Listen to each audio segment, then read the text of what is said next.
Magandang umaga, Pilipinas. Live mula sa Pag-asa DUST. Alamin na po natin ang latest sa lagay ng panahon.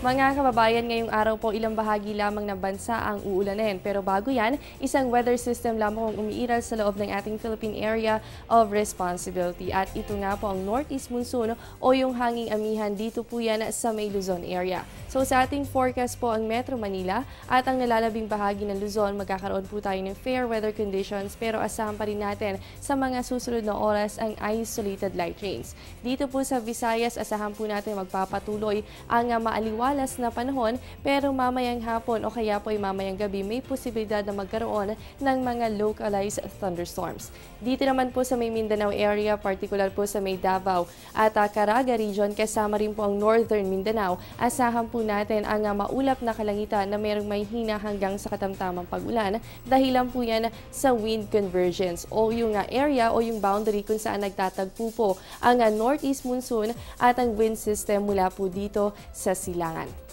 At mga kababayan, sa aming pagbabalik, alamin po natin ang average minimum and maximum temperatures para sa buwan ng Enero. Yan matapos ang isang paalala.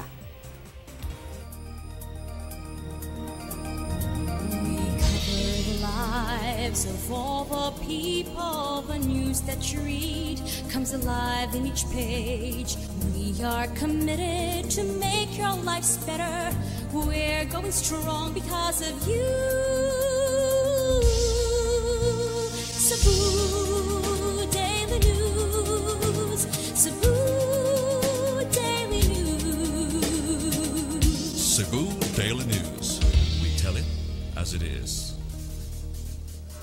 Mga kababayan, para sa buwan po ng Enero, meron tayong tinatawag na average minimum and maximum temperature. So alamin po natin para dito sa Science Garden, Quezon City, dito po yan sa Luzon area, no? Ang maximum natin ay nasa 30.6 degrees Celsius at yung minimum naman po natin naabot lamang sa 20.8 degrees Celsius. Base po ito sa climatological records ng Pag-asa. At ang rain days o yung mga pag-ulan, posible nating maranasan yung mga pag-ulan, yan po ay nasa loob lamang ng 4 na araw.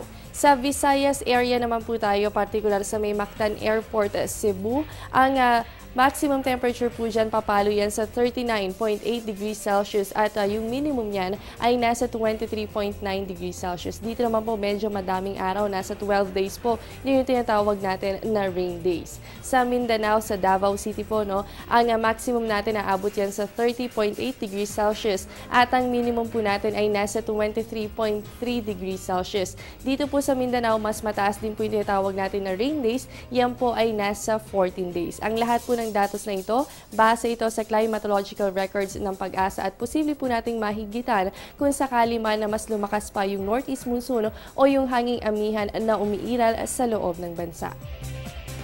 At yan muna ang latest mula dito sa Pag-asa DUST. Manatiling nakatutok sa Panahon TV kung saan walang pinipiling panahon ang pagbibigay impormasyon. Ako po inyong nakasama, ang inyong weather body Jessie Basco, nagsasabing walang dadaig sa taong may alam at laging handa. Magandang umaga.